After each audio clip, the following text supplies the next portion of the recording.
ఒక బేషన్లో మైదా పిండి 3 గ్లాసులు తీసుకోండి. 4 చెంచాలు నెయ్యి వేయండి. తగినన్ని నీళ్లు పోసుకుని గట్టిగా కలుపుకోండి.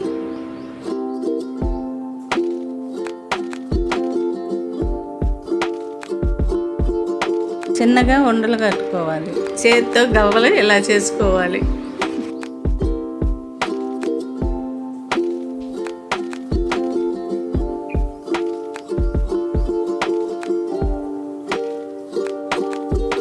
బాండీలో నూనె పోసుకుని చేతితో చేసిన గవ్వలని వేయించుకోవాలి.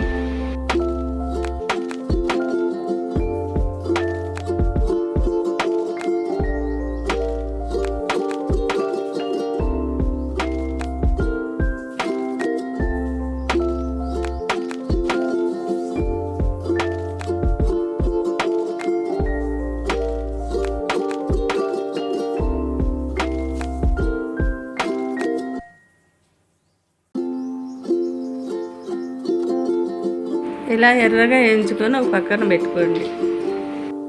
2 కప్పులంతా బెల్లం వేసుకోండి.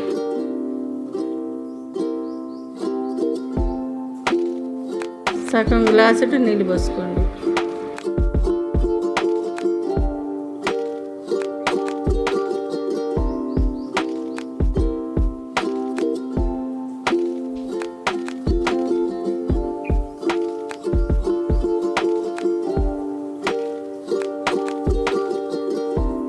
ఇలా పాకం రానివ్వండి.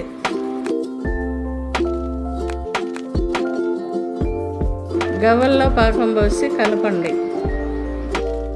చేతితో చేసిన గవ్వలు రెడీ.